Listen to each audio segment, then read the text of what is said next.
ಒಂದು ಕ್ರಿಮಿನಲ್ ಹಿನ್ನೆಲೆ ಏನಾದ್ರು ಇತ್ತಾ ಹುಡುಗಂದು? ಈಗಾಗಲೇ ನನಗೆ ಬಂದಂಥ ಮಾಹಿತಿ ನಿನ್ನೆ ಸಾಯಂಕಾಲ ಅವ್ರ ತಂದೆಗೂ ಕೂಡ ಮೊನ್ನೆ ಮರ್ಡರ್ ಮಾಡಕ್ಕೆ ಹೋಗಿದ್ದಂತ ಆಸ್ತಿ ಸಲುವಾಗಿ. ನಿನ್ನೆ ನಮ್ಮ ಒಬ್ಬರು ನಮ್ಮ ಸಮಾಜದ ಹೋರಾಟಗಾರರು ಕಳಸಾ ಬಂಡೂರಿ ಹೋರಾಟಗಾರ ಅಧ್ಯಕ್ಷ ಸರ್ವರ್ ಮಟ್ರ ಎಂಕ್ವೈರಿ ಮಾಡ್ಕೊಂಡು ಅದರ ಬಗ್ಗೆ ಮಾಹಿತಿ ಕೊಟ್ಟೋದ್ರು. ನಮ್ಮ ಹಂದಿಗಳು ಶ್ರೀಗಳು ಬಂದಿದ್ರು ಬೆಳಗ್ಗೆ, ಅವರು ಕೂಡ ಅಂದರು ಪೊಲೀಸ್ ಸ್ಟೇಷನ್ನಾಗ ಹಾಡಾಗಲೇ ಮರ್ಡರ್ ಮಾಡೋಕೆ ಪೊಲೀಸರ ಮುಂದೆ ಹೋಗ್ಯಾನ ಅವ್ನು ಮರ್ಡರ್ ಮಾಡೋಕ್ಕೆ. ಅಂಥ ಒಂದು ಬೆಳವಣಿಗೆ ಇತ್ತಲ್ಲ. ನಿಮಗೆ ಗೊತ್ತಿತ್ತು ನಿಮ್ಮ ಮಗ ಹಿಂಗೆ ಮಾಡತ್ತಾನ, ಸ್ವಲ್ಪ ಜಾಗೃತಿ ಇರ್ರಿ, ನಾಳೆ ಈಗ ನನಗೆ ಬಂದಾನ ನಿಮ್ಮ ಮಗಳ ಮೇಲೆ ಮಾಡ್ಬೋದು ಅಂತ ನನಗೆ ಹೇಳಿದ್ರು, ನಾನು ಜಾಗೃತ ಆಕಿದ್ದೆ.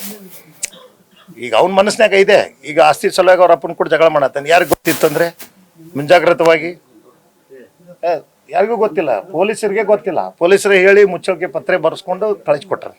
ನಾನು ಕೇಳಿದೆ FIR ಆಗೈತೆ ಅಂತ, ಹಿನ್ನೆಲೆ ಕ್ರೈಮ್ ರಿಪೋರ್ಟ್ ತೊಗೋಬೇಕಂತ ನಾನು ಕೇಳಿದೆ. ಮುಚ್ಚಳಿಕೆ ಪತ್ರ ಬರೆಸ್ಕೊಂಡು ಬಿಟ್ಟಾರ. ಅವಾಗಾದರೂ ನಮಗೆ ಹೇಳಿದ್ರೆ ನಾನು ನನ್ನ ಮಗಳನ್ನ ಸಂರಕ್ಷಣೆ ಮಾಡ್ಕೋತಿದ್ದೆ ಅಂತ. ನ್ಯೂಸ್ ಫಸ್ಟ್ ನಿರ್ಭೀತಿಯಿಂದ ನಿಮ್ಮ ಪರವಾಗಿ.